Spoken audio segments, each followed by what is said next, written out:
need to redefine their vision and objectives and understand that pressing issues faced by the people of Pakistan have to be resolved within a certain time frame. We need to deliver tangible benefits, restore trust of the people in democratic institutions.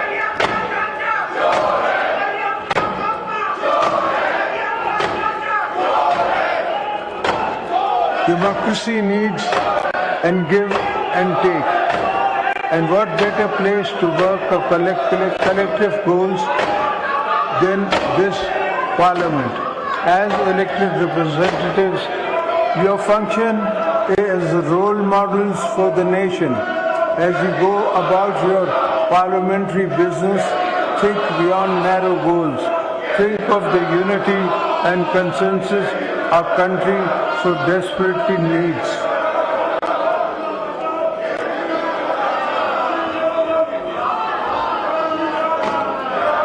I would urge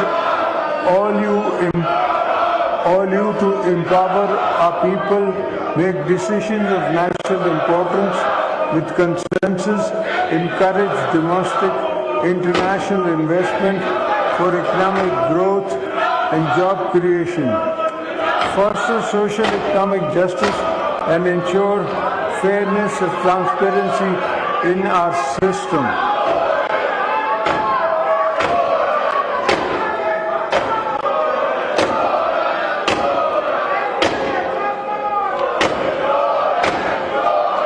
Chairman Senate, Mr. Speaker, for our country to prosper, it must build equitable.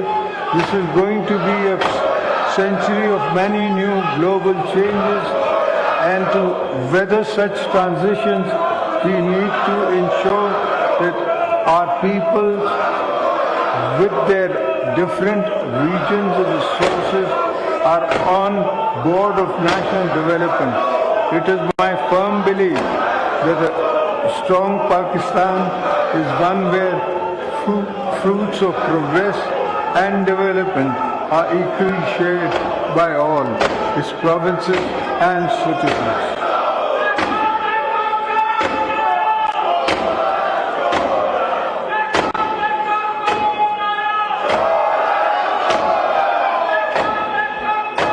We should work actively to promote inclusive and uniform development, ensuring no province, no district, and no village is left behind. The House should ensure development is not limited to a few select areas, but reaches every nook and corner of the country. The ignored and neglected areas demand urgent attention from the federal government.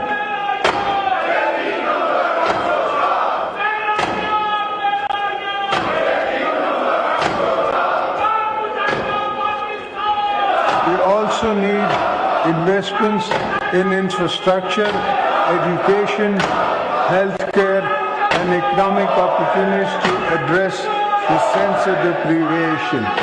Parliament is the one forum where any sense of deprivation cannot just be aired constructively, but also address with political empathy.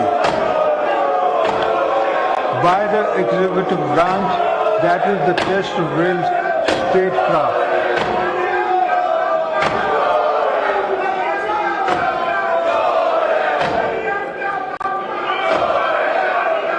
In this regard, improving our taxation system is essential to moving forward as a country.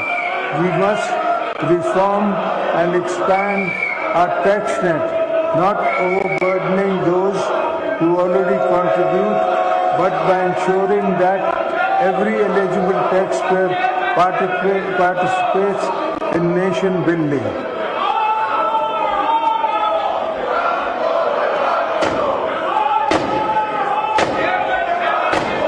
Pakistan should also diversify its exports, focusing on value-added goods and services to exploit new markets and build a competitive export-oriented economy.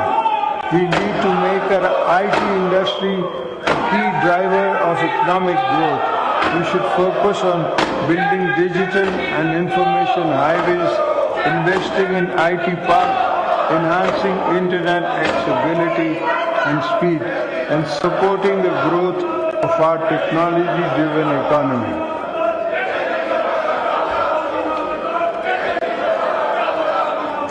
Equally important is the sustained support of small and medium enterprises. We must ensure access to credit, address procedural bureaucratic hurdles, and create policies that promote youth-led businesses. Our young people should be encouraged to enter businesses good through SMEs-focused programs, skill development initiatives, and accessible loan schemes.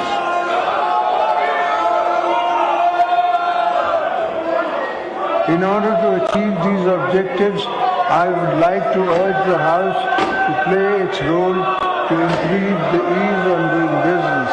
Investors, small businesses, and international companies must find Pakistan an attractive potential of investment.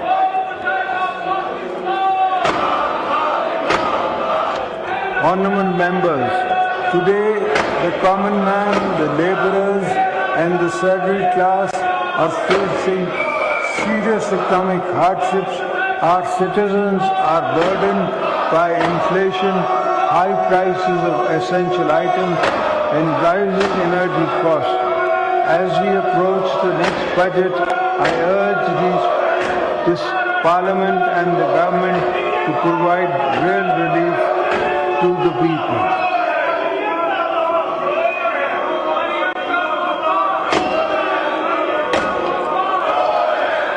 The government should take measures to forthcome budgets to increase salaries, pension, reduce income taxes on salaried class, lowers energy costs, which would help reduce financial burden on them. At the same time, we should avoid downsizing jobs cuts. Instead of our focus should be on creating jobs and utilizing trained manpower productively.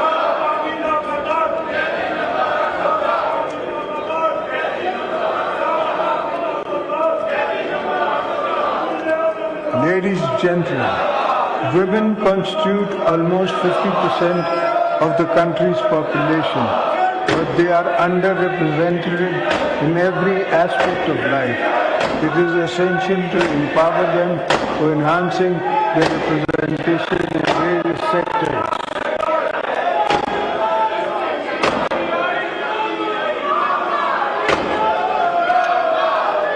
The most important intervention we can make as government and parliament is to make women at the bottom of the social pyramid financially independent, in accordance with the vision of Shaheed Mohtarma Banerjee Bhutto. The Banerjee Income Support Program (BISP) remains a crucial lifeline of millions of families. Its reach must be expanded and cash transfers should be further enhanced.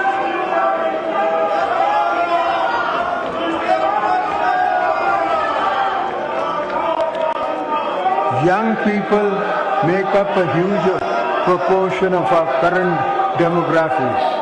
They need hope and inspiration. We should ensure the children are not outside schools in Pakistan. Promoting higher education, enhancing research in the universities should be a fundamental priority for creating a knowledge-based economy.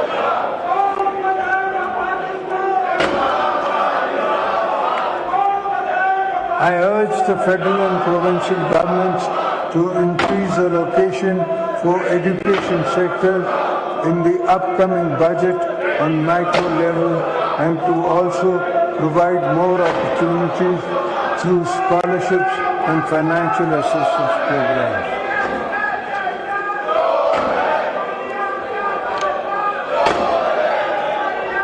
This is also the moment for us to reflect on how we can enhance access to quality health care all our citizens, reduce worrying incidents of malnutrition and polio vaccination in many children. Emphasis should be laid on primary health care.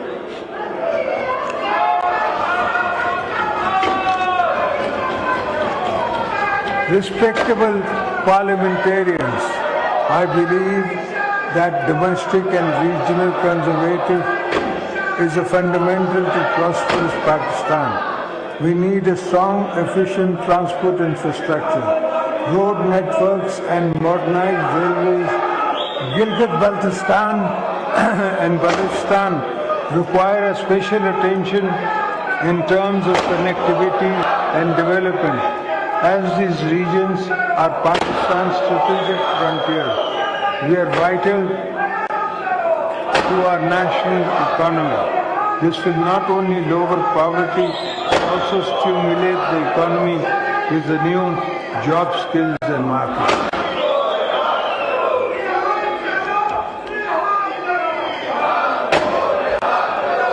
The China-Pakistan Economic Corridor, CPEC, and Gwadar Port remain central to our vision of connectivity.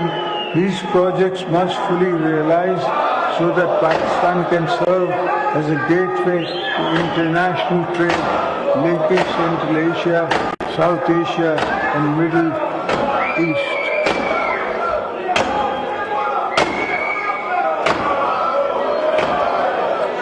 At this point, I would like to take this opportunity to urge the federal and provincial governments to strengthen agriculture sector, ensure sustainable water management, bring coordination and agencies to the urgent task of managing the growing threats of climate change.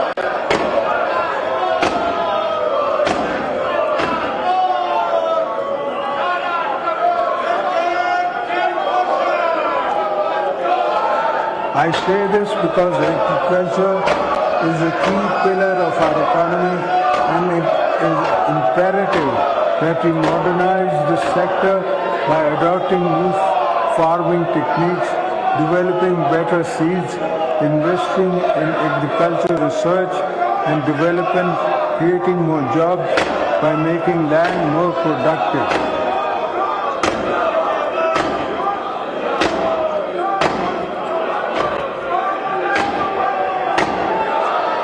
In order to improve our productivity, increase livestock yield and expand food exports, our farmers must be equipped with modern tools. We must aim for stability and self-sufficiency in food production. We need to focus on greater water availability and its efficient use. We must work towards innovative solutions such as bringing water from Tajikistan to Balochistan, upgrading irrigation systems, and utilizing new technologies to conserve and distribute water.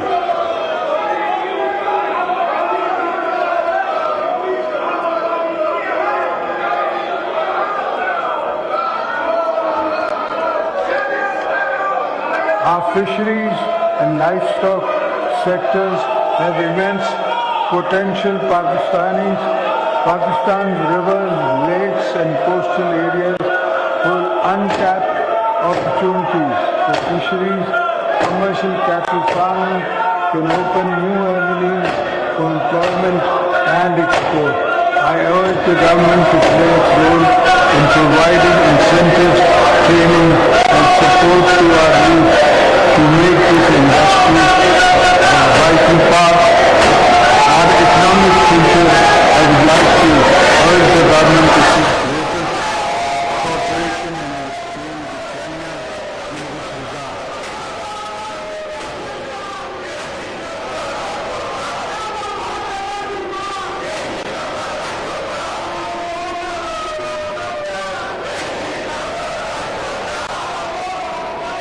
You are aware that Pakistan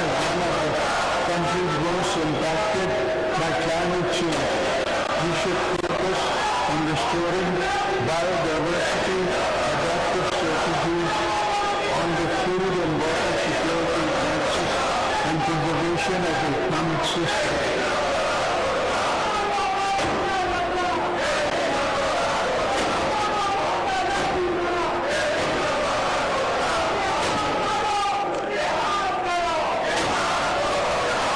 We must invest in the promotion of renewable energy, electric vehicles.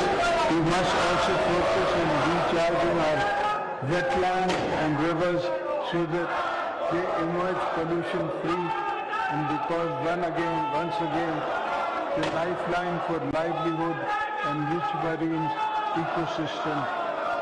The mangroves of Sindh stand as a shining example of what can be achieved through conservative efforts.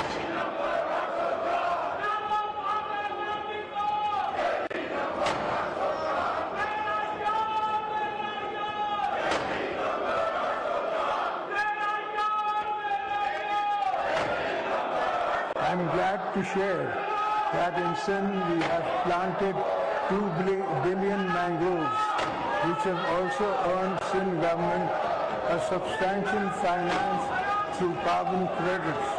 We should replicate this model protectively and benefit it from the international carbon credit market.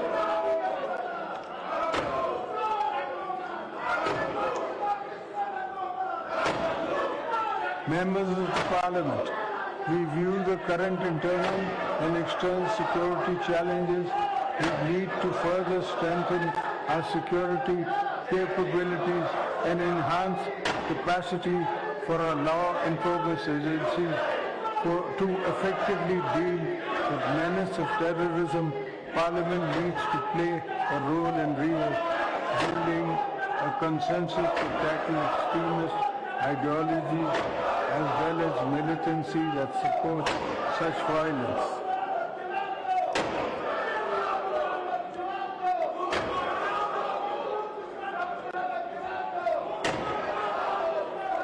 We are all aware of the external support and funding the terrorists are getting today, causing human and financial losses to the nation. We must unite to ensure that the challenges don't gather more momentum, because already thousands of our security forces have sacrificed their lives in the fight against terrorism, and we cannot allow resurgence again.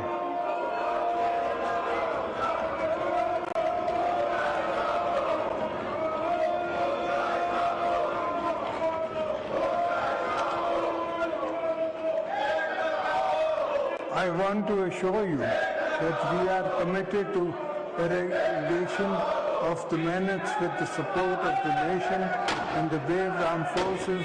Successful intelligence-based operations have led to dismantling of terrorist networks to destabilize our nation.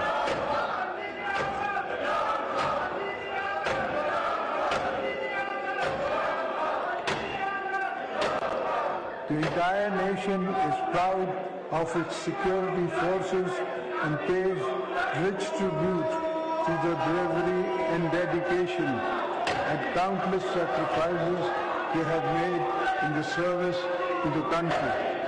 At the same time, we should not forget that militancy finds roots in deprivation and inequity. So we must focus on the development and regions most affected by terrorism and create employment.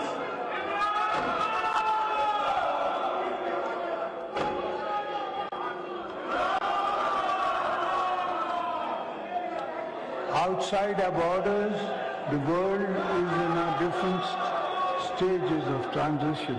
Pakistan is committed to regional peace, stability, economic integration.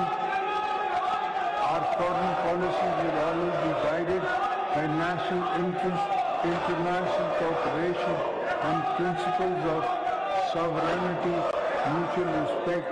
We should enhance our cooperation with friendly regional countries in the area of trade, economy, climate, and cultural exchange. We will continue to play our role as responsible peace-loving nation.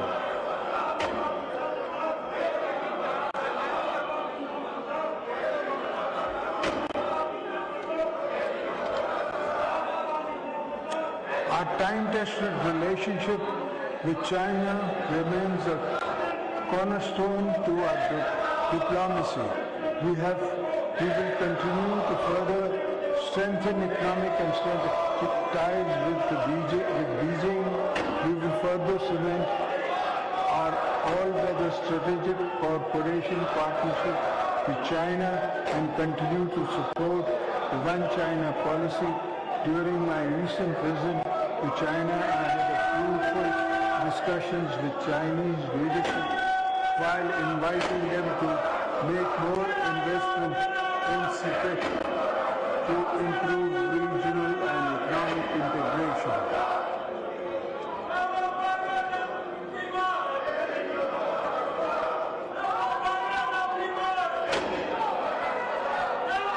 Through our recent engagements with the Chinese leadership, both nations have reaffirmed commitments to further strengthen economic cooperation. The benefit of CPEC will reach every corner of Pakistan with different projects.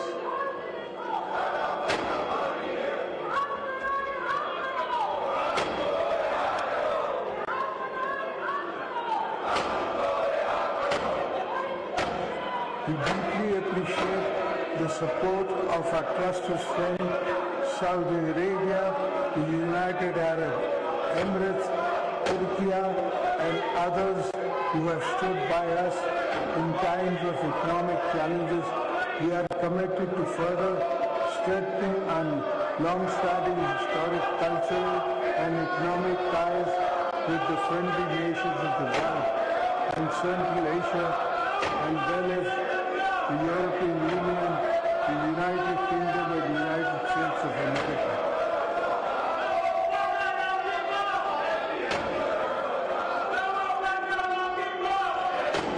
The recent successful counter-terrorism cooperation between the US and Pakistan is encouraging, and the two countries should build on this success to renew and enhance cooperation for joint goals.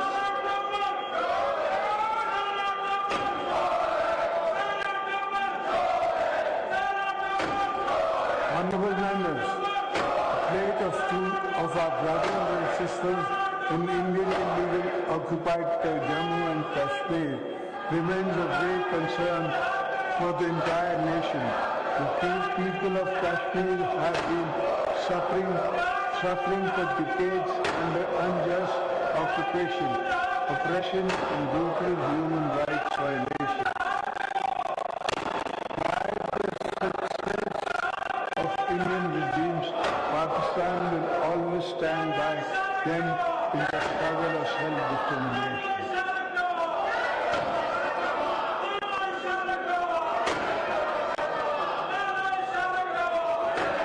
We reaffirm our unwavering moral, political, diplomatic support for the Kashmir people and call upon the international community to take decisive action against atrocities being committed by Indian occupied forces.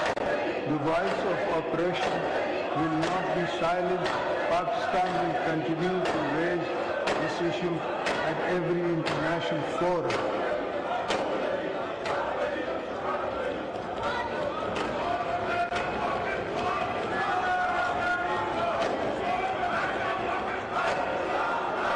The Syrian devastation in Palestine demands urgent attention of the world.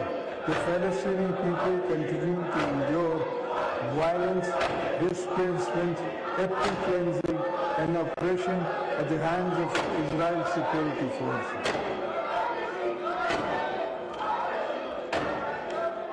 Pakistan is actively committed to Palestine cause and is consistent in the calling of a just and lasting solution based on international law and aspirations of the Palestinian people. Our position is clear and wavering.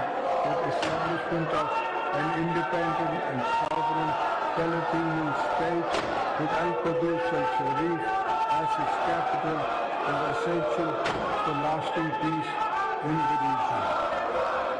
Honorable members, before I conclude, I must draw the attention of the House of a matter of concern for this federation. The President of Pakistan has been elected by all four provincial assemblies and National Assembly and Senate of Pakistan.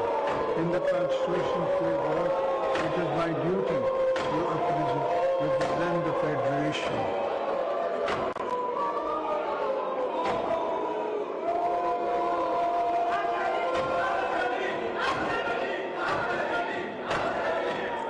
The most challenging circumstances when my wife Shaheed Mohattama Benazir Bhutto was assassinated, I was the one who chanted Pakistan Khape for me. Pakistan always comes first.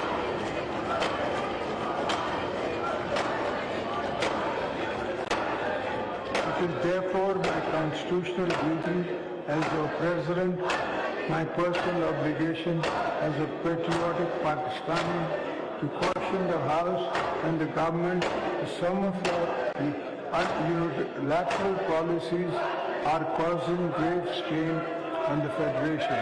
In particular, the government's unilateral decision to carve out some canals from the Indus River, despite strong opposition from federating units.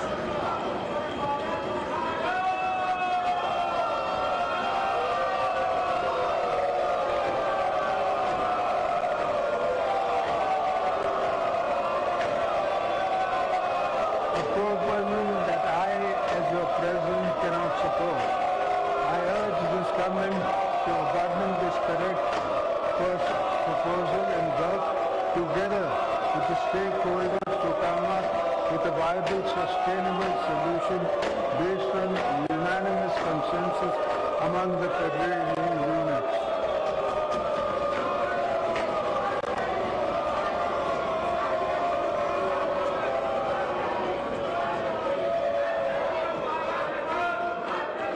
In the end, I would like to again invite the attention of the House to fulfill the responsibilities entrusted to this Parliament and play its role in the nation building, strengthening institutions and improving governance.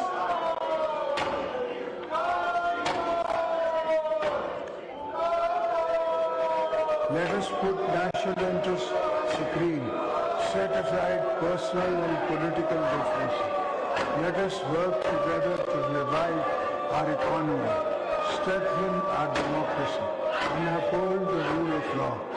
Let us strive to build a Pakistan that is just, prosperous, and inclusive, to make the best use of this parliamentary year. Thank you. Pakistan, Zindabad!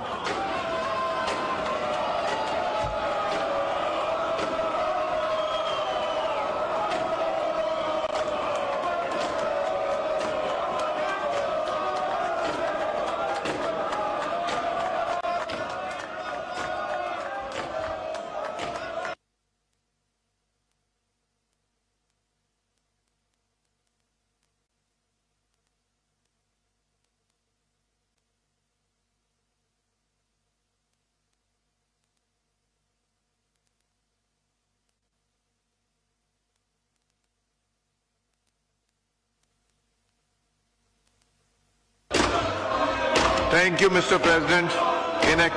In exercise of the powers conferred by Clause 1 of Article 54 of the Constitution of the Islamic Republic of Pakistan, I hereby prorogue the session of both houses summoned to assemble together on Monday the 10th March 2025 on conclusion of its business. Thank you, sir.